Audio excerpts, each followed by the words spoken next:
जय श्री माता जी।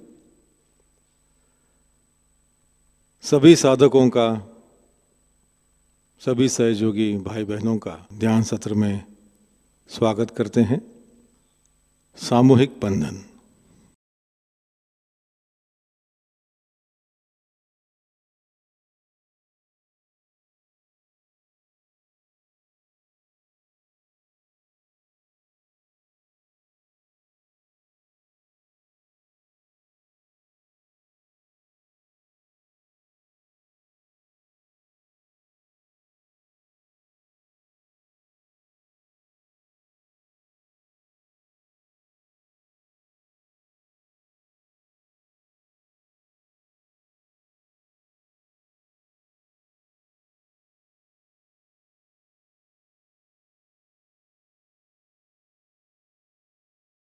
तीन महामंत्र और श्री गणेश मंत्र।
चित्त सहस्त्रार पर कायम रखते हुए थोड़ी देर ध्यान करेंगे।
इसी ध्यान की अवस्था में हम श्री माता जी की अमृतवाणी आत्मसात करेंगे।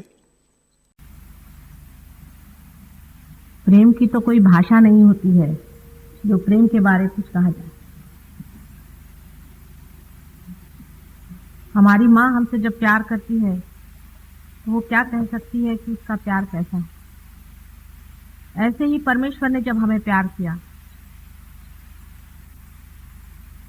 जब उसने सारी सृष्टि की रचना की है, तब उनके पास भी कोई शब्द नहीं थे कहने के लिए। मनुष्य ही जब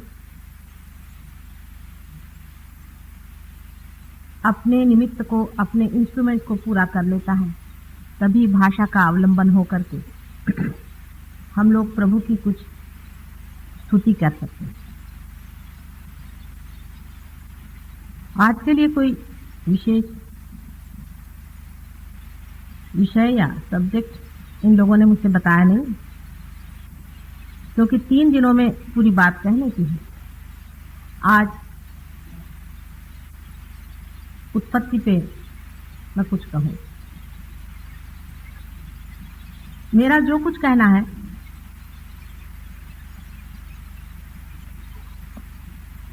वो हाइपोथेटिकल है। हर एक साइंस में पहले हाइपोथेसिस होता है। हाइपोथेसिस का मतलब है कि अपनी जो कुछ खोज है, उस खोज के बारे में उसकी विचारणा जनसाधारण के सामने रखी जाती है। उसके बाद देखा जाता है कि जो कुछ कहा गया है उसमें सत्य कितना है, फैक्ट कितना है, फैक्चुअल कितना है। जिस दिन वो चीज सिद्ध हो जाती है, उसी दिन उसे लोग साइंस के कायदे या लॉ समझते हैं। उसी प्रकार मेरा सारा कहना ही आप लोगों के लिए, अधिकतर लोगों के लिए बिल्कुल हाइपोथेटिकल है, लेकिन उसकी सिद्धता भी हो सकती है और दिखाई जा सकती है। इसके अलावा आदिकाल से अनेक दृष्टों ने जिसको देखा है, जिसे जाना है और किताबों में लिख रखा है, उससे भी उनकी पुष्टि हो सकती है। किंतु जो कुछ भी लिख दिया है उसकी पुष्टि सिर्फ पढ़ने से या किसी को मान लेने से नहीं होती है, किंतु उसका अनुभव स्वयं से ही होना चाहिए। आज सृष्टि की उत्पत्ति की बात मैं आपसे कुछ करना चाहती हूँ। प्रथम का दिवस है और उसका सहज योग से क्या संबंध है वो भी बताना होगा।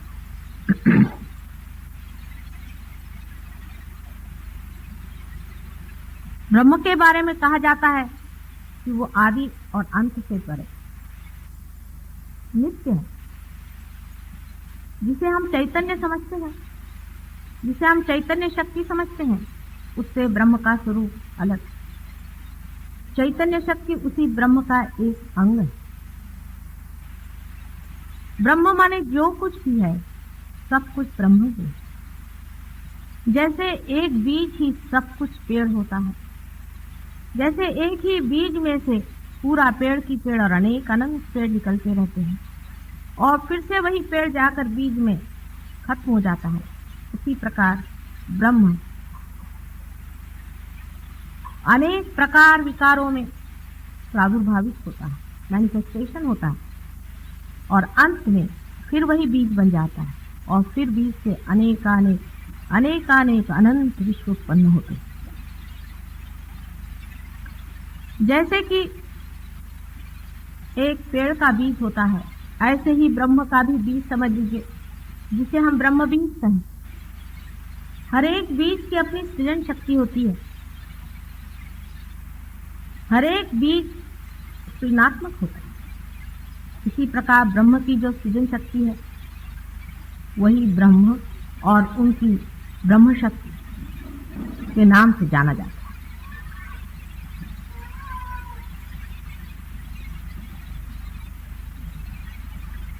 परमात्मा को ये सारी सृष्टि रचने की क्या आवश्यकता पड़ गई थी, जब वो संपूर्ण।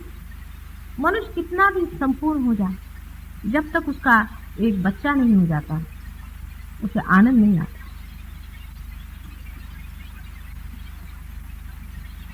उसको ऐसा लगता है मैंने जो कुछ भी कमाया है ये किसके लिए। इसीलिए संसार में बहुत से लोग होते हैं जो बहुत धनी होते हैं, अगर उनके पास एक बच्चा नहीं होता तो वो बहुत प्रयत्न करते हैं कि किसी तरह से उन्हें एक बच्चा हो, कम से कम एक बच्चा हो जाए कि ये जो कुछ उनके पास है संचित वो किसी को दे सके, किसी को रिवील कर सके। इसी प्रकार परमात्मा को जब प्रेम हुआ, उनके हृदय में जब प्रेम स्पंदित हुआ, उसी वक्त उनके अंदर से बहने वाली उनकी शक्तियां संचित होकर के आद्य शक्ति या ब्रह्म शक्ति स्थापित हो गई। अब बीच में बचा हुआ जो कुछ भी है वही ईश्वर और परमात्मा।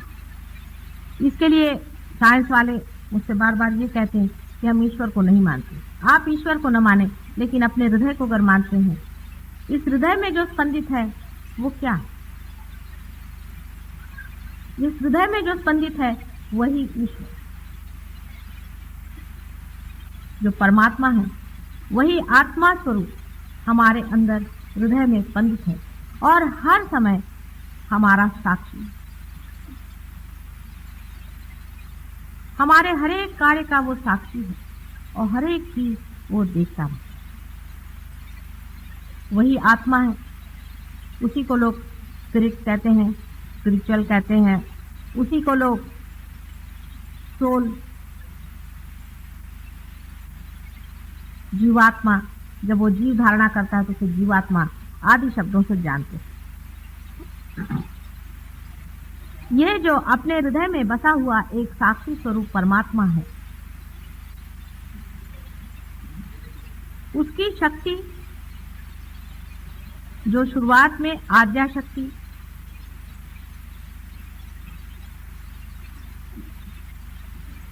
सारे सृष्टि की रचना करने के लिए सुसज्ज होती है, उस वक्त उसमें 3 तरह से परिवर्तन आते हैं या वो अपने को परिवर्तित करती है। पहले तो उसे ये इच्छा होती है कि मुझे बच्चा होना चाहिए,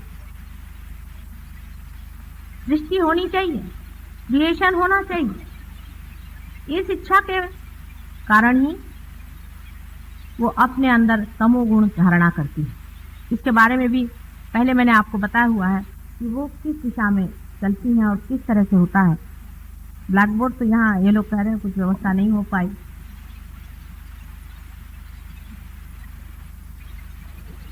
पहले जो इच्छा की जाती है, इच्छा करना आवश्यक, उसी से तमोगुण का वलय तैयार होता है।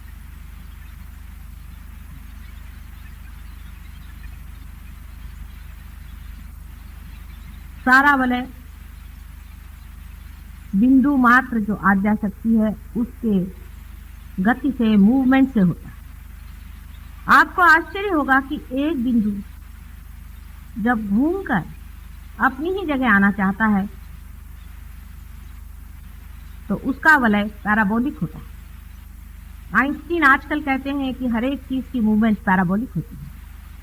अपने यहाँ शिव जी के मंदिर में आपने देखा होगा कि शिव शक्ति जो होती है उसका भी वलय पैराबोलिक होता है। आइंस्टीन अब कह रहे हैं कि जो चीज भी घूमती है वो पैराबोलिक घूमती है। उसी हिसाब से ये भी कहना चाहिए कि जो प्यार है वो भी पैराबोलिक घूमता है और द्वेष भी पैराबोलिक घूमता है। माने जहां से जाता है वहीं लौट करके वापस घूम कर आ जाता है। इसी गति को पैराबोलिक कहते हैं।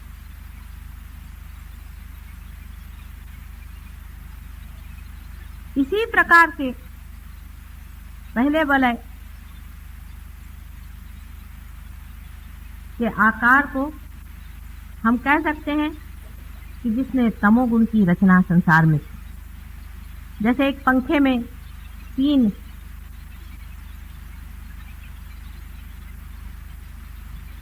पत्रे जोड़े जाते हैं, उसी तरह से अगर आप कल्पना कर सकें तो पहले एक पैराबोलिक गति का चलना हुआ, दूसरे, जब कोई चीज की इच्छा की जाए तो उसके लिए कुछ कार्यान्वित होना पड़ता है, कुछ कार्य करना पड़ता है, बगैर कार्य के नहीं हो सकता। तो एक्टिवेटिंग फोर्सेस आए जिससे रजोगुण की स्थापना। उन्होंने दूसरी जो मूवमेंट की, दूसरा जो पैराबोलिक मूवमेंट किया, उसके कारण रजोगुण की स्थापना। और जो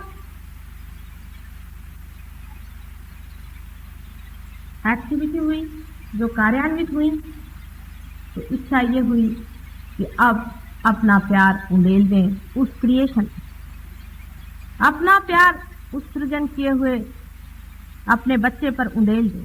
यही रेवलेशन है और यही सत्व गुणों की रचना करता है। इस तरह से आप सोच सकते हैं कि एक ही चीज 3 बार घूम करके 3 गुणों को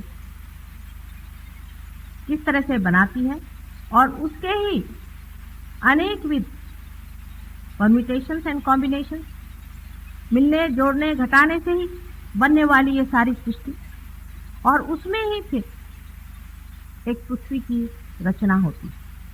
पृथ्वी की रचना भी पैराबोलिक ही मूवमेंट से होती। अभी आप अगर साइंस में पढ़ें तो एक्सप्लोजन की थ्योरी बड़ी जबरदस्त लोगों के दिमाग में बैठी है, पर 10 साल पहले मैं भी यही कहती थी कि एक्सप्लोजन हुआ है। बगैर एक्सप्लोजन के हमारी जो उत्क्रांति आज हुई है ये हो नहीं सकती।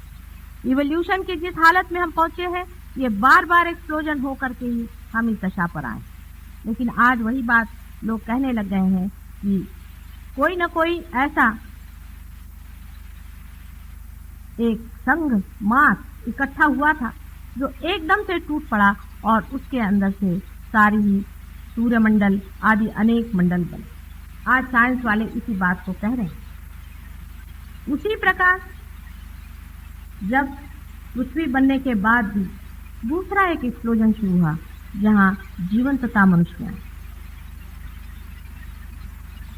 पहले तो आप जानते हैं, सबसे पहले छोटे छोटे एक सेल के प्राणी जीवधारी हुए। उसके बाद बढ़ते बढ़ते मनुष्य की दशा में हम लोग आ गए। उत्क्रांति के बारे में विशद पूर्वक बताने की जरूरत नहीं, लेकिन वहां पर भी अगर आप सोचें, अगर आप विचार करें, नुदुआ नाम का एक बड़ा भारी बायोलॉजिस्ट है, उसने लिखा हुआ है कि मनुष्य जब जड़ से बना है तो आश्चर्य होता है कि इतने थोड़े समय में मनुष्य कैसा बनता है। इसमें कोई चांस नहीं था, यूं ही नहीं बन गया था, लेकिन कोई न कोई इसके पीछे में हाथ था, कोई न कोई कार्य इसे कर रहा था, कोई न कोई इस सृजन को गति दे रहा था, संभाल रहा था और उसका नेतृत्व कर रहा था। आखिर ये शक्ति ऐसी न होती तो अभी तक मनुष्य तो छोड़ो, पर कुछ अमीबा भी संसार में नहीं आ सकते थे, जिसे कि लॉ ऑफ चांस साइंस में माना गया। ये बायोलॉजिस्ट परमात्मा की बात तो करते नहीं है, लेकिन हाँ ये जरूर उन्होंने कहा है कि ऐसी कोई व्यक्ति तो हम समझ नहीं पाते, लेकिन ये जो शक्ति है ये जरूर ऐसी कोई न कोई शक्ति है जिसने ये सृष्टि की रचना की थी। इतना भी उनका कहना बहुत। अब जब मनुष्य खड़ा हो गया और सृष्टि की ओर उसने नजर की तो वो अपने को भी जानवर से अलग पाता है। हम लोग ये सोच नहीं पाते कि हम जानवर से कितने अलग हैं। हम ये समझ ही नहीं पाते हैं कि हम में और उनमें महदंतर है। और जब हम ये भी सोचते हैं कि हम उन्हीं से इवॉल्व हुए तो आश्चर्य होता है कि हम इनसे इवॉल्व कैसे हो सकते। कोई आश्चर्य की बात नहीं है। अगर आप ये सोचें कि हम लोग वायुयान से कभी भी चंद्रमा पर नहीं पहुंच सकते। एक 25-30 साल पहले तो हम लोग सोच भी नहीं सकते थे कि हम चंद्रमा की ओर जाएं। कोई ऐसी बात सोचता तो लोग हंसते कि क्या बेवकूफी की बात करें, ऐसा हो ही नहीं सकता, असंभव की बात समझी जाती थी। आज मनुष्य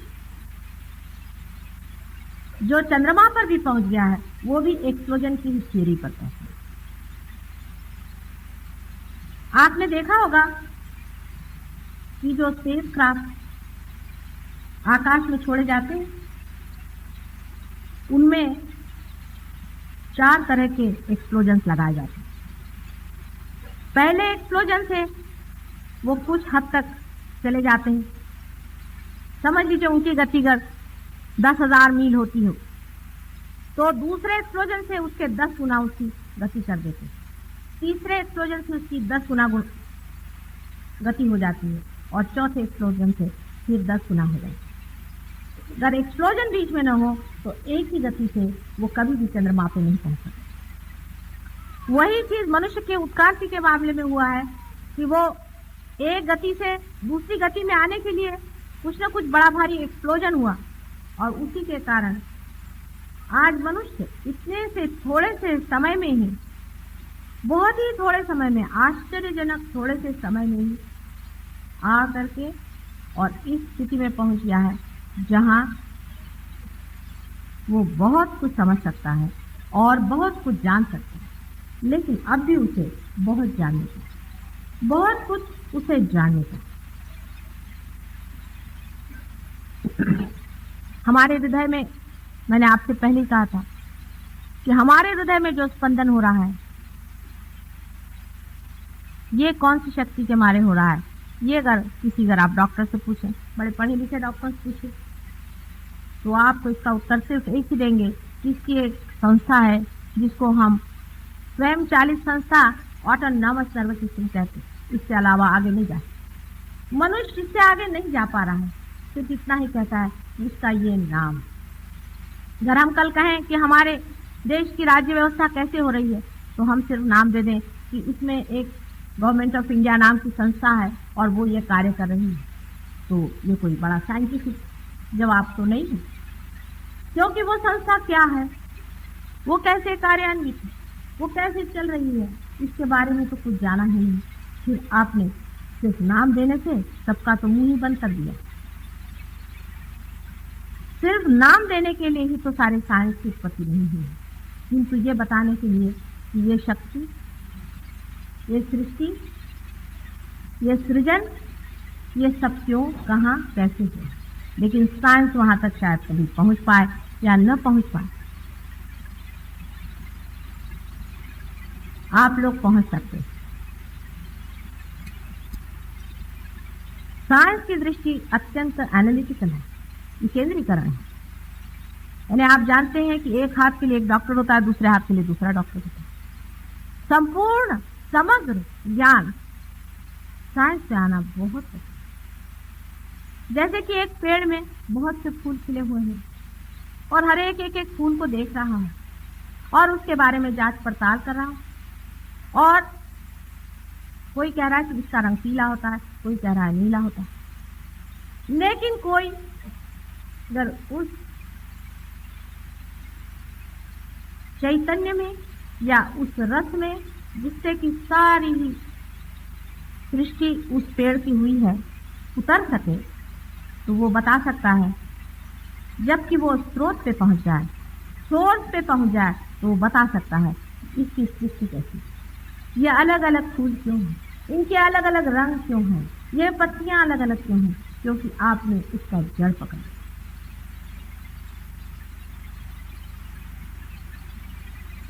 हालांकि लोग बहुत से बंबई में हमसे जब भी हम बात करते हैं तो कहते हैं या लोगों को खाने पीने को नहीं, चीनी नहीं मिल रही है, माता जी आप ये क्या सब भगवान की बातें करते हैं। ऐसा भी लोगों को कहना सही है। लोग कहते हैं कि आपको इस वक्त ये क्या पड़ा हुआ है, लेकिन ये सब क्यों हो रहा है अगर सोचा जाए। एक पल आप सोच लें, अपने देश में खाने पीने को नहीं, अमेरिका में लोग आत्महत्या कर रहे हैं, भाग रहे हैं अपने घर में, पागल हो रहे हैं लोग। कहाँ नहीं है ह्यूमन क्राइसिस। सारे संसार में आप किसी से भी बातें करें तो ऐसा लगेगा कि उसके पहाड़ टूटा जाए, चाहे उनके पास खाने पीने को हो, चाहे उनके पास बाल बच्चे हो, चाहे ना। संसार में कहीं भी कोई एक भी सुखी चीज तो नहीं दिखाई देता। अगर यही बात है कि सिर्फ खाने पीने ही से आप सुखी होने वाले हैं, तो जो लोग अत्यंत सुखी इस मामले में हैं वो भी मुझे कभी सुखी नहीं दिखाई। क्या कारण है कि वो भी, क्या वजह है कि वो भी मानो टूटे ही चले जा रहे हैं, खत्म हुए से चले जा रहे हैं? इसका कारण यही है कि जो पेड़ अत्यंत बाहर बढ़ जाए और विशाल हो जाए बाहर और अपने स्रोत पे जाकर न बैठे, अपने स्रोत को न पकड़े, अपने सोर्स को न पकड़े, वो पेड़ जरूरी है कि टूट जाए। जहां से हमें सारी शक्तियां मिल रही हैं, जहां से हम शक्ति पा करके और शक्तिशाली हो सकते हैं, उसी की अगर हम खोजने लगाएं तो जरूरी है कि हम एक एक व्यक्ति टूटेगा, एक एक देश टूटेगा, एक एक संसार का कण कण टूट जाएगा, क्योंकि जो इंटीग्रेटिंग, जो बांधने वाली, जो सृजन करने वाली, जो शक्ति देने वाली, एनर्जी गिविंग वाइटैलिटी, जो स्वयं चैतन्य है, उसका जब तक हम लोग पता नहीं लगाएंगे तब तक हम चैतन्य रहित हो जाएंगे, मृत हो जाएंगे, सारे संसार का संहार होगा। इसलिए अब आप समझ सकते हैं कि कितना आवश्यक है कि उस चीज का हम पता लगाएं, उस शक्ति का हम पता चला जो हमारे हृदय में धक धक धक धक चल रही और हमारे ऊपर में आवाहन है, इस चीज का चैलेंज है कि जानो ये क्या है। मैं रात दिन धक धक धक धक तुम्हारे हृदय में चल रही हूँ, तुम्हारा वचन चला रही हूँ, तुम्हारा आश्वासन चला रही हूँ। तो इसे जान लीजिए कि ये चीज क्या है। अगर इसे जाना नहीं तो सारा की सारा सारी परमात्मा की सृष्टि रचना सारी की सारी खत्म हो जाएगी और इसकी दारोमदार, इसकी जिम्मेदारी, इसकी रिस्पॉन्सिबिलिटी हर एक मानव की। मानव ही ऐसा है जो कि आज सृष्टि की स्टेज पर खड़ा हुआ। आज मानव में ही वो शक्ति खेल रही है जिसे वो जान सकता है। क्या कुत्ते बिल्ली से समझेंगे? मैं क्या कुत्ते बिल्लियों से जाकर के कहूँ या जंगलों में पेड़ों से जाकर के कहूँ कि भाई तुम अपनी शक्ति जानो? मुझे तो आप ही लोगों को बताना है बार बार कि जिस शक्ति के सहारे आज आप चल रहे हैं उसे जरूर जान लीजिए और उसका परिणाम, न जानने का परिणाम आप देखिए। कहीं भी मनुष्य को शांति नहीं, जंगल में चला जाए, घर से भाग जा, दुनिया छोड़ दे, लेकिन उसे शांति नहीं है, उसे आनंद नहीं है, उसकी शक्ति ही नहीं हो रही, घबरा रहा है। वजह क्या? साधारण तरह से समझाया जाए तो ऐसे समझा सकते हैं कि आपके अंदर जो पेट्रोल भरा गया है, जिस शक्ति का पेट्रोल भरा गया है, वही आप खत्म करेंगे अपनी कार्य शक्ति से। करना ही चाहिए, कार्य करने ही के लिए शक्ति है, पेट्रोल खर्च करना ही चाहिए। पेट्रोल अगर भरा गया है उसको खर्च नहीं करिएगा तो आप भी व्यर्थ है, जरूर। लेकिन फिर से पेट्रोल भरने की व्यवस्था आवश्यक होनी चाहिए। जब बच्चा 3 साल का हो जाता है तभी उसके पेट्रोल का जो सर का जो बुच होता है वो बंद कर दिया जाता है, उसको बंद कर दिया जाता है और वो तोड़ दिया जाता है उस शक्ति से जो उसके अंदर भरती है। इसी को हम कुंडलिनी शक्ति कहते हैं। कुंडलिनी शक्ति के बारे में आपने हजारों चीजें पढ़ी होंगी, सुना होगा, लेकिन मेरी स्वयं की धारणा है कि बहुत ही कम लोगों ने इसके बारे में जाना। जो कुछ लिखा है पढ़ लिख करके, इधर उधर देख देख करके जिन्होंने लिखा है, तो कोई लिखना नहीं। आप लोग अगर कभी हमारे ध्यान वगैरह में आए तो हम आपको दिखा सकते हैं कि कुंडलिनी का स्पंदन आपके अंदर होता है। आपकी पीठ से रीढ़ की हड्डी के नीचे के हिस्से में त्रिकोणाकार है कुंडलिनी का स्पंदन। आप उसे देख सकते हैं, कोई हवाई बातचीत में नहीं करता। उसका स्पंदन, उसका उठना और चढ़ना आप अपने हाथ से देख सकते हैं। हमारे यहाँ भी बहुत से डॉक्टर्स पार हो गए हैं, साइकोलॉजिस्ट पार हो गए हैं, जिनको हम कहते हैं पार हो गए, जिन्होंने इस शक्ति का कुछ अंदाज लिया। ये लोग इस बात को मान, लेकिन उनकी बात कौन सुनता है, मेरी बात कौन सुनता है? पता नहीं 10 साल बाद, शायद 10 साल बाद अगर अमेरिका की बात आएगी तो हम लोग सुनेंगे। विश्वास ही नहीं कर सकते कि ऐसा कोई कर सकता है और एक भी साधारण गृहिणी ऐसा कार्य कैसे कर सकती। वास्तविक बचपन से ही मैं कुंडलिनी देखती थी और इसके बारे में सब कुछ जानती थी, लेकिन मैं ये नहीं समझ पाती थी कि मनुष्य का क्या सोचे, मनुष्य ऐसा क्यों है। मनुष्य नाटक देखते देखते ऐसा क्यों सोचता है कि वही शिवाजी महाराज वो नाटक खेल रहा है, ये क्यों भूला हुआ। छोटे बच्चे हैं, कोई खेल रखते तो खेलते हैं, उसके बाद सब फेंक देते, कोई भी उस खेल से चिपकते नहीं। और हम लोग किसी खेल को ऐसा समझते हैं कि वो हमारा ही खेल है। छोटे बच्चे भी मकान बनाते छोड़ देते हैं, उसके बाद कुछ और इकट्ठा लेते हैं, उसको छोड़ देते हैं। मेरे ध्यान में बच्चे आते हैं, मुझसे पूछते हैं, माता जी आप डॉक्टर डॉक्टर क्यों खेल रहे हैं। वो सोचते हैं सारा संसार खेल है, फिर बड़े होने पर हम क्यों इसे सोचते हैं कि ये खेल नहीं है। इतनी सीरियस होने की कौन सी बात। बड़ी अजीब सी बात है। बहुत दिनों से मैं मजाक बताती हूँ कि कुछ लोग प्लेन से जा रहे थे, अपने सर पे उन्होंने बोझा उठा लिया, तो किसी के समझ नहीं आया। उन्होंने कहा साहब आप ये क्या कर रहे हैं। तो उन्होंने कहा कि साहब मैं तो ट्रेन का बोझा जो है वो हल्का कर रहा हूँ। बड़ा सीरियसली कहा उन्होंने। ऐसे ही हम लोग करें। वास्तविक हमारा कार्य कुछ भी नहीं, हमें कुछ करने का नहीं है। जैसे ये माइक है, इसे कुछ नहीं करने का है, सिर्फ मेरी जो वाणी है आप तक पहुंचाना। लेकिन अगर ये माइक समझे कि साहब मुझे को बोलने का है तो मुझे तकलीफ होने लग जाती, और अगर ये बोलने लग जाए तो मेरा बोलना खत्म हो। हम कुछ करते नहीं हैं। जैसे ये उंगलियां अगर कभी सोचने लगे इसमें से एक उंगली कि मैं अलग हूं, मुझे कुछ कार्य विशेष करने का, ये उंगली शरीर से ही संबंधित है और उसी शक्ति पर चल रही है, इससे ये शरीर भी चला। ये उसी का पार्ट एंड पार्सल, उसी का एक अंग मात्र।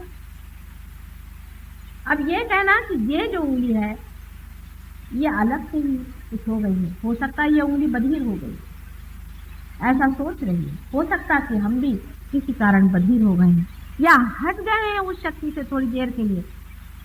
ये जितनी भी यहाँ बिजलियां जल रही हैं आप जानते हैं, इसमें एक ही शक्ति चल रही है, पर हो सकता है कि इसमें से एक बल्ब निकाल करके उसे एक अलग से एक बैटरी में लगा दिया जाए, जो बैटरी खुद ही इस बिजली से चार्ज। हो सकता है कि आप सब अपनी अपनी शक्ति लेकर किसी कारण अलग हो गए, और है ही मनुष्य के अंदर दो शक्तियां ऐसी चलती हैं, एक से तो वो भरता है और एक से इस्तेमाल करता है, जिसके कारण स्वरूप उसके अंदर में अहंकार और प्रतिहंकार, ईगो और सुपर ईगो नाम की दो संस्थाएं तैयार होकर के उसे पूरी तरह से ढक देती हैं, और उस कारण वह उस सब ओर फैली हुई ऑल परवेडिंग शक्ति से वंचित है। सिर्फ मुझे आपका यही खोल देने का है। जैसे ही ये खुल जाता है आप उस शक्ति को जानने लगते हैं और एकदम आपके अंदर शांति आती। इतना ही नहीं कि आपके अंदर शांति आ जाती, पर समग्रता आ जाती, इंटीग्रेशन। आप पूरी तरह से रिलैक्स हो। ये बहुत आवश्यक है, और जो भी आवश्यक होता है वो होता ही, होना ही पड़े। जैसे कि जब कोई चीज गिरती है तो हम हाथ उसको लगा ही देते हैं, ऐसे ही परमात्मा ने यह गिरते हुए संसार को बचाने के लिए सहज योग का आपके सामने में आविष्कार दिया है। सहज योग मेरा आविष्कार नहीं है, आविष्कार कोई सा भी हमारा होता ही है। जैसे अगर हम ग्रेविटी का पता लगाएं तो वो कोई हमारा आविष्कार नहीं है, ग्रेविटी तो वहां थी ही, उसका सिर्फ पता लगा लिया। जो आपके अंदर चीज है, जो आपका जन्म सिद्ध हक है, उसे मैंने पता लगा लिया है कि आप उस चीज को पा सकते। और बस इसी पता लगाने के लिए मैंने बहुत इसमें समय बिताया, और इसका पता लग, इसका पता आपको घर घर पहुंचाना होगा। इससे आप देखिए आपके सारे ही प्रश्न पूछ हैं। विशेषकर आज का जो हमारा युवक वर्ग है, उसके और देख करके आप लोगों का जी घबराता कि इनको क्या हो गया, उद्ध्वस्त हो गया, जैसे कि इनकी कोई पकड़ ही नहीं रह गई, इन पर कुछ तो होना चाहिए। सहज योग के सिवाय कोई इलाज नहीं, इनको ठिकाना नहीं। बच्चों पे तो सहयोग इतने जल्दी बनता है, इतने जल्दी बच्चे इसे पाते हैं। मैंने जब भी स्कूलों में ये व्यवस्था करी और जब मैं गई हूँ, मैंने देखा कि 100 बच्चों में से 80 बच्चे हो गए। वही स्कूल के बच्चे जब बड़े हो जाते हैं, हाई स्कूल में जाते हैं, उनको ज़रा समय लगता है, उनमें यही संख्या 60-70 आ जाती। पर कॉलेज के बच्चे हिंदुस्तान के पता नहीं किस चोरी से बने हुए हैं। ये बहुत मुश्किल काम, बहुत ही मुश्किल काम है। कुछ यूनिवर्सिटीज में लोगों ने मुझे इनवाइट किया तो उनके वाइस चांसलर आकर कहले, माता जी आप मेहरबानी करिए, हम लोग की नाक कट जाए, ये बच्चे बिल्कुल बंदर जैसे, आपको नोट है। मैंने कहा तुम मेरे ऊपर तो छोड़ो, नहीं कहला हम नहीं करने देंगे। तो ऐसा मारा है इन्होंने, ऐसा चीजें संभल के रहिए। हिप्पीज़म तो अमेरिका में आया है, लेकिन यहाँ जो आने वाला है उससे आप बच के, उसकी ओर से अपनी दृष्टि हटा देने से कोई सा भी प्रश्न हल नहीं। अगर आप वास्तविक अपने देश की उन्नति और देशों की भी भलाई के विचार से कभी भी सोचते हो तो ये सोच लीजिए कि सारे दारो मदार इन युवकों का, इनको सहयोग से ही ठीक करना पड़ेगा। सहयोग माने परमात्मा का प्रेम, और ये सिर्फ वही कर सकता है जो स्वयं रियलाइज, जो स्वयं उस प्रेम से प्लावित हो और जिसके अंदर से शक्ति बह रही है, वही ये कार्य कर सकते हैं। जितने लोग सहयोग में पाएंगे वही लोग अंत में सारे सृष्टि का निर्धार कर। पर ऐसे हैं कि बड़े कठिनाई से, आपको आश्चर्य होगा, 5 साल बहुत मेहनत करने के बाद बम्बई में असल में जिसको कहना चाहिए रियलाइज 1000 आदमी है।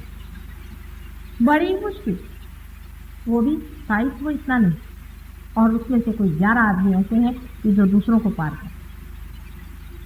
अमेरिका में बहुत जल्दी लोग पार हो जाते हैं, लेकिन स्थायित्व कठिन है उनका। रोज ही वो लोग गुरु बदलते हैं, रोज ही वो कुएं खोदते हैं, सोचते ही नहीं, समझते नहीं, इसकी गहराई को मापते हैं। ये कितना अत्यावश्यक है उसे हम जानते हैं, इसकी कितनी जरूरत है उसे हम समझते नहीं। जिस वक्त हम इसे समझ लें, वो क्षण हमारे देश के लिए क्या, सारे विश्व के लिए भी बड़ा ही भाग्यशाली है। हमारा चिल्लाना तो बना ही रहेगा, हमारा कहना तो बना ही रहेगा। एक माँ है, पुकार पुकार के अपने बच्चों से कितना समझा, लेकिन भूख भी तो लगनी चाहिए। अगर बच्चों को भूख ही नहीं है तो उनके सामने क्या दौड़ दौड़ के पैर पड़ पड़ के कहा जाए। जो लोग पार हो जाते हैं, जो इस शक्ति से परिपूर्ण हो जाते हैं, उनको कोई भी बीमारी नहीं आती, और आने पर भी वो उसे ठीक कर सकते हैं, क्योंकि ये ज्ञान भी न दिया जा सकता कि इस बीमारी को इस शक्ति से कैसे किया। आपके हाथ में से धीरे धीरे बहने वाले ये जो लहरियां हैं, जैसे कि चैतन्य लहरी आदि, बहुत पहले से कहा गया, आदि शंकराचार्य ने भी अपनी किताबों में लिखा हुआ है, लेकिन उनको आजकल पढ़ता कौन। इस लहरियों से ही आप दूसरों का भी भला कर सकते हैं, अपना तो भला हो ही जाए। ऐसे लोगों को निरोगी बनाता है, ऐसे लोग दूसरों को निरोगी बनाते हैं और दीर्घायु। इतना ही नहीं कि आयु ज्यादा होती, लेकिन आनंद में रहते। इतना ही नहीं कि आनंद में रहते हैं, लेकिन उनके अंदर में कलेक्टिव कॉन्शियसनेस, जिसको कि हमें कहना चाहिए समचेतना, इसका कोई आज तक कोई आविष्कार ही नहीं है। लोग जानते ही नहीं कि समचेतना किसको कहने वाले, जैसे यूंग ने बहुत बार समचेतना पर कहा है, लेकिन कोई साफ साफ बात नहीं। आप अगर ध्यान में आकर के इसे पालें, मेडिटेशन में आकर इसे पालें, तो आप समझ जाइएगा कि समचेतना हम क्या कहते हैं। इसका अर्थ सिर्फ यही है कि आपके अंदर जो चेतना है उसे हम जान रहे हैं, आपके अंदर की कुंडलिनी को हम समझ रहे हैं, और जब हम आपकी कुंडलिनी धीरे धीरे अपने प्यार से उठा रहे हैं, तब उसकी रुकावटें भी हम समझ रहे हैं और उसको भी हम हटा रहे हैं। यहाँ बैठे बैठे आप निक्सन की कुंडलिनी देखें, आश्चर्य की बात, लेकिन देख सकते, देखते ही साथ आप समझ सकते हैं कि किस परेशानी में वो बैठे हैं, उनको क्या तकलीफ है, कहाँ रुकावट है, चैतन्य कहाँ रुका। यह कोई बायस चीज नहीं होती, कोई एक विचार से नहीं कि किसी को आप नफरत करते हैं, किसी से आपको दुश्मनी है, ये नहीं। किस उससे आप सोचते हैं कि उसको किस तरह से दे दें, देते ही साथ वो जो जिसे आप दे रहे हैं इसका भला ही है, उसका हित ही होगा, अहित नहीं होगा। इससे बढ़ के और कोई जन सेवा और समाज सेवा भी नहीं, क्योंकि इसमें मनुष्य करते वक्त ये नहीं सोचता है कि इस हाथ से इस हाथ का है तो भला करें। ये तो दोनों हाथ जब एक ही हो गए और इसमें जब दर्द हुआ तो अपने आप ऑटोमेटिकली आप इसको ठीक है। सहज योग यानी क्या है, इसका अर्थ क्या है, इसके लिए आगे कैसे बढ़ना चाहिए, इस पर मैं कल बताने वाली हूँ। लेकिन आज मैंने यही भूमिका बांधी है कि सहज योग के सिवा संसार का तारण नहीं, सैल्वेशन नहीं। बाकी जितने भी योग हैं उनसे और चाहे जो भी होता होगा, लेकिन सैल्वेशन नहीं होता, तारण नहीं हो सकता। अगर संसार का तारण करना है तो सहज योग का ही अवलंबन करना चाहिए, जो परमात्मा का अपना ही मार्ग, वही यह कार्य कर रहे हैं। सिर्फ आपको जानना मात्र। दुख सिर्फ इतना है कि सहज योग में आपकी स्वतंत्रता पर ही सकते हैं। अगर आप इसको पूरी तरह से सोच विचार से अंदर की आर्थिकता, अंदर की प्यार से नहीं चाहेंगे, ये काम नहीं करें। अमेरिका में एक साहब बहुत बड़े आदमी थे, वो मेरे साथ 4 दिन आके रहे, कहने मुझे पार करा। वो पार नहीं हुए। वो बहुत परेशान कि साधारण गृहणियां वो पार हो रहे हैं, हम पार नहीं हो रहे, क्या बात है, हम क्यों नहीं पार हो रहे। तो मैंने उनसे कहा कि आप नहीं पार हो रहे, इसका कारण मैं नहीं हूं, इसका कारण आप हैं। मैं तो प्रयत्नशील हूं कि इसको पार करूं, उनको पार करूं, लेकिन इसका कारण मैं नहीं हूं कि आप पार नहीं हैं। वो पूछने लगे कि फिर कारण क्या। मैंने कहा कारण ये है कि अंदर से वो प्यार जगा, वो आर्तता जगी नहीं जो अपने प्रति भी होनी चाहिए। जिस दिन वो प्यार जग जाएगा तो स्वयं ही पार हो जाएगा। दूसरे दिन सवेरे 4 बजे नहा करके वो बैठते और पट के पार हो। ये हो जाता है, जिसमें में बहुत ही अद्भुत, लेकिन है ही अद्भुत, लेकिन बहुत कुछ अद्भुत संसार में होता है। उसी तरह से ये भी कुछ गर्भवती होना है, तो उसे स्वीकार कर, उसको अपनाना, उसके बारे में शंका कुशंका करने से उनकी कार्य। आज उत्पत्ति से लेके मनुष्य तक पहुंचा दिया है आप लोगों को, और मनुष्य से मनुष्य को आगे कहाँ जाना है उस और भी इशारा। लेकिन हमारे इशारे करने से भी और कहने से भी कार्य नहीं है। आपके अंदर ये मांग है या नहीं, आप इसे चाहते हैं या नहीं, आप अपनी शांति को पूरी हृदय से चाहते हैं या अभी भी कहीं जड़ता में ही फंसे। इस पर बहुत कुछ निर्भर है। कल सहज योग माने क्या, सहज योग से कैसे प्राप्ति होती है, आदि विषयों पर मैं आपके सामने विस्तार पूर्वक कहूँ। आज सबका विचार ये भी था कि ध्यान करे बगैर तो कुछ माता जी के भाषण में अर्थ नहीं, और सच बात, ध्यान तो होना ही है। जिन लोगों को ध्यान में जाना हो और इसे प्राप्त करना हो वो लोग रुक जाएं, थोड़ी देर में ध्यान भी होगा, और ध्यान के बाद हम देखेंगे कि कितने लोग कुछ पा सकते हैं। कल सवेरे इन लोगों ने ध्यान का 9:30 बजे प्रोग्राम रखा है, वो भी आप लोग अटेंड करें। जो लोग आज पार हो जाएंगे वो भी, और नहीं होंगे वो भी, क्योंकि परमात्मा के लिए थोड़ा समय देना चाहिए। हम तो परमात्मा के लिए समय नहीं जोड़ पाते। हमारे पास सारे संसार के लिए, सिनेमा में जाएंगे 3 घंटे बैठेंगे, लेकिन परमात्मा के लिए हम कितने घंटे देते हैं। हाँ, वही टाइम देते हैं जिसमें कि हम कुछ कर रहे हैं, माने या तो पूजा करें या उसको याद करें, उससे कोई फायदा नहीं। पहले आपका कनेक्शन तो लगने दीजिए। आपका कनेक्शन ही लगा नहीं है, बगैर कनेक्शन लगाए हुए आप किसे याद करें और किसी के बुला रहे हैं। आप लोगों में से जो भी ध्यान में जाना चाहें वो थोड़ी देर के लिए रुक जाओ, लेकिन जिनको नहीं जाना हो वो अभी पहले चले जाओ।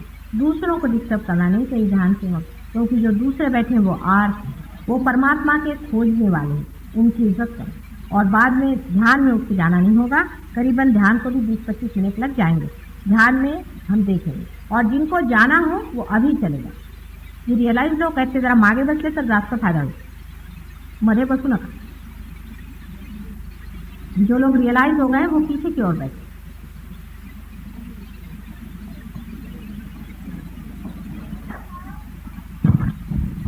Today, that is on 8 December 1973, at Birla Krida Kendra, Mataji addressed on the subject,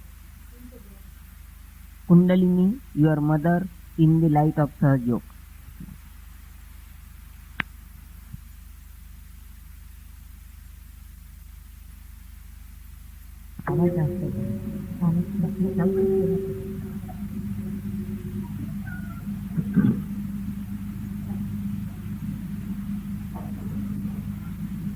कल आपके सामने मैंने सहज योग की भूमिका रखी, जिसे कि हम प्रीफेस कहते हैं। किसी भी विषय को सुनने से पहले ये जान लेना चाहिए कि ये बात है क्या। आज सहज योग यानी क्या है वो मैं थोड़े से बताऊंगी, क्योंकि इसके बारे में बहुत कुछ बता चुकी हूँ। और सहज योग में जो कुंडलिनी कार्य करती वो क्या है, और उसमें जो सिंबल्स यानी प्रतीक हमें दिखाई देते हैं वो क्या है, ये सब बातें मैं आपसे बताने वाली हूँ। इससे पहले कि मैं आपसे कुछ इस मामले में कहूँ, मैं आपसे निवेदन करना चाहती हूँ कि जो कुछ भी मैं आपसे कह रही हूँ उसकी प्रचिति, उसका अनुभव हमारे प्रोग्राम में आने वाले लोग, हमारे लेबोरेटरी में आने वाले लोगों को आया हुआ है। इसको सब ने जाना हुआ है, जो लोग पार हो चुके हैं और इसमें कुछ बढ़ चुके हैं। रोज ही ऐसे लोगों की प्रगति बढ़ रही है। जैसे कि पहले एक ही मछली पानी से बाहर आई, उसके बाद उसने जाकर 10-12 मछलियों को बाहर ले आया, और उसके बाद एकदम से बहुत सारी मछलियाँ एकदम से पानी से बाहर आकर अपने नई खोज में लग गई। उसी प्रकार इस नए एक्सप्लोजन में, जिसको कि मैं कहती हूँ मनुष्य सुपरमैन अति मनुष्य होने के मार्ग पर है, कुछ लोग बाहर आकर के दूसरों लोगों को खींच रहे हैं। लेकिन इसकी कसौटी आपका अपना अनुभव है। हमारे कुछ कहने से या करने से या कितनी भी बड़ी बड़ी बातें करने से आपके लिए कोई लाभ नहीं है। हालांकि सबने कहा है कि इस पर हम बातचीत करें, और लोगों ने कहा हुआ है कि ये बात कहें, न जाने कितने लोगों के समझ में आई, और हो सकता है कि इससे बहुत से विद्वज्जन परेशान हो जाएं और ये सोचें कि माता जी कुछ हवाई प्रकृति उड़ा रही हैं।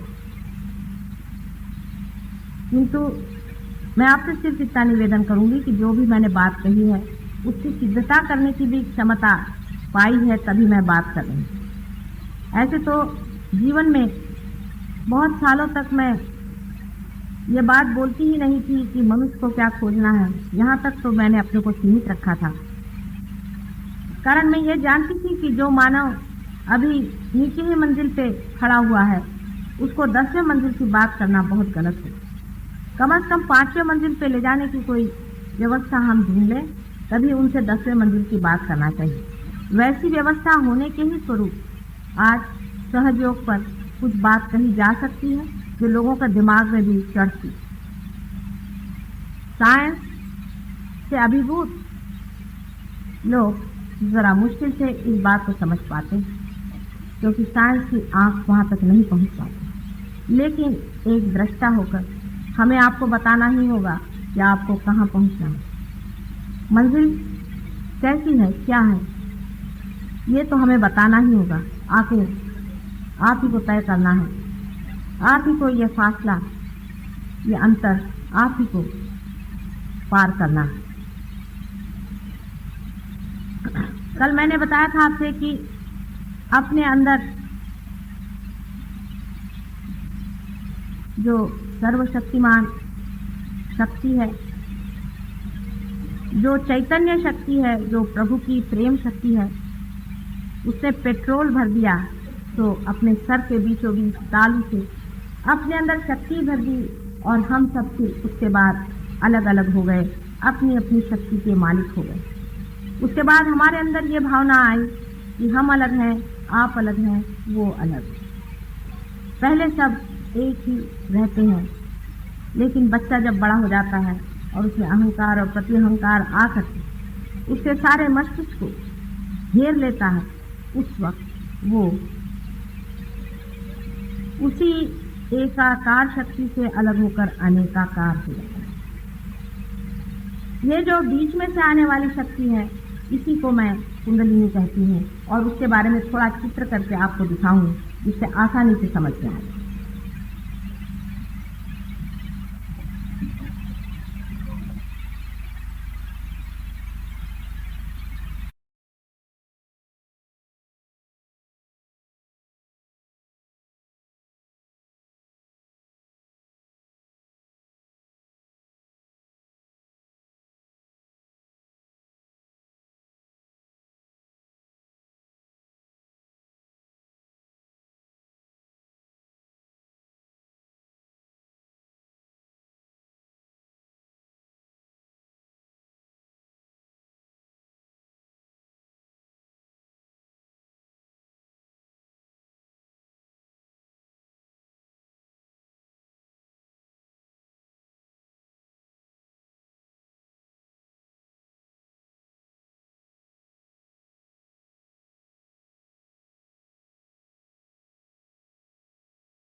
जय श्री माता जी।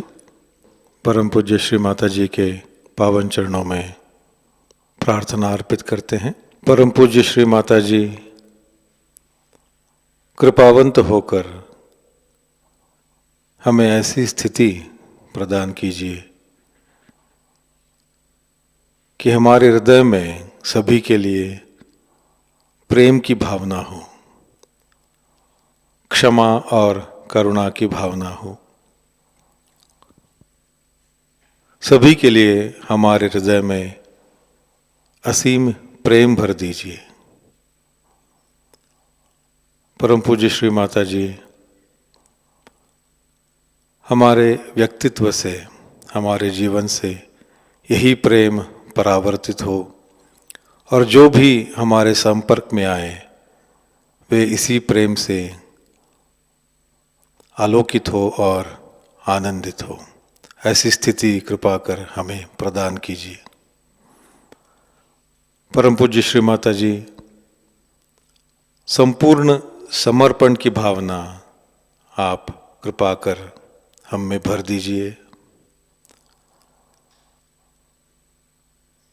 तव पाद पद्मी माता सर्वम समर्पयामि। इस तरह की स्थिति कृपावंत होकर आप हमें प्रदान कीजिए। जय श्री माता जी। सामूहिक बंधन।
आज का ध्यान संपन्न होता है। धन्यवाद। जय श्री माता जी।